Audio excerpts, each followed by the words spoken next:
हर हर महादेव. मित्रांनो हा टॉपिक खूप कॉन्ट्रोवर्शियल आहे, पण मला असं वाटतं की याबद्दल खरंच बोलायची गरज आहे. पण सर्वांनीच हे सॉन्ग तर नक्कीच ऐकले असेल. So what, we get drunk, so what, we smoke weed, we're just having fun, we don't care who sees.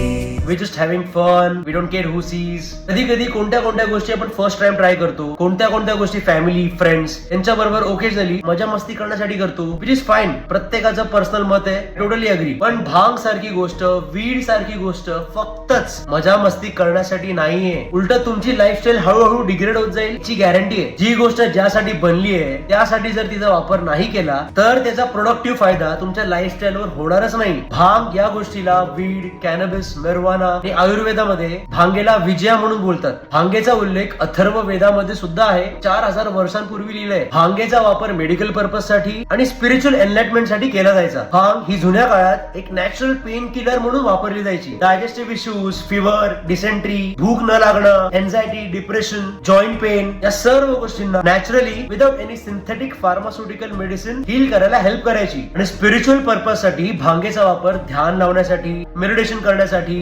Recreational purpose साठी, डोकं शांत करण्यासाठी, युनिव्हर्सशी कनेक्ट होण्यासाठी केला जायचा. आणि जर आपण भांग, वीड, कॅनबिस या गोष्टीचा वापर चिल करण्यासाठी, फन करण्यासाठी करत असाल तर लक्षात ठेवा, सुरुवातीला सगळं मस्त वाटतं. हळूहळू तुमची लाईफ डिग्रेड व्हायला स्टार्ट होते. मला हळूहळू एकटं राहायला आवडतं, खूप भूक लागते, मग आपण काहीही क्रॅप खातो. रिलेशनशिप प्रॉब्लेम्स, फॅमिलीशी लांब होणं, आय डोंट केअर वाला ऍटिट्यूड यायला स्टार्ट होणं. आपल्याला वाटायला लागतं आपले विचार बरोबर आहेत पण बाकी सगळे पागल आहेत. मग करिअर, जॉब, बिझनेस यावर इफेक्ट दिसायला स्टार्ट होतो. तर आय डोंट केअर वाला ऍटिट्यूड घेऊन आपलं सळसळतं रक्त थंड पडत असणार आहे तर आपली आणि आपल्या देशाची ग्रोथ कशी होणार? मोठमोठे मुद्दे जिकडे ऍक्च्युअल मध्ये आपण लक्ष घातलं पाहिजे तिकडे आपण बोलू आय लव्ह पीस. जी गोष्ट ज्यासाठी बनली आहे तिचा वापर तसाच झाला तर ठीक आहे, तर हळूहळू त्याच गोष्टीचे खूप साईड इफेक्ट्स आहेत जी तुमची लाईफ पूर्णपैकी बर्बाद करून ठेवेल. लाईव्ह एक्झाम्पल म्हणजे हनी सिंग. त्यांनी वीड मजा मस्ती आणि फन साठी सुरू केली होती आणि म्हणून त्याची 10-12 वर्ष खूप खराब गेली आणि आता पुढे तो त्यातून बाहेर आलाय. फॉर एक्झाम्पल कफ सिरपचा वापर कफच्या ट्रीटमेंट साठी असतो, पण खूप लोक अख्ख्या बाटल्या पिऊन त्याचा नशा म्हणून वापर करतात. आता यात कफ सिरपची काय चूक आहे? आणि म्हणूनच कोणतीही गोष्ट कंझ्युम करताना आपण का करतोय त्या गोष्टीचा आपल्या आयुष्यात काही प्रोडक्टिव्ह फायदा आहे का, याची आपल्या बॉडीला खरंच गरज आहे का याचा विचार करा. उगाच मजा मस्तीसाठी, चिल करण्यासाठी अशा आयुर्वेदिक गोष्टींचा वापर करणं बंद करा आणि स्वतःची लाईफ वेस्ट घालवू नका. पर्पजफुल ऍक्शन्स घ्या. Stay fit, stay lee and stay safe. हर हर महादेव.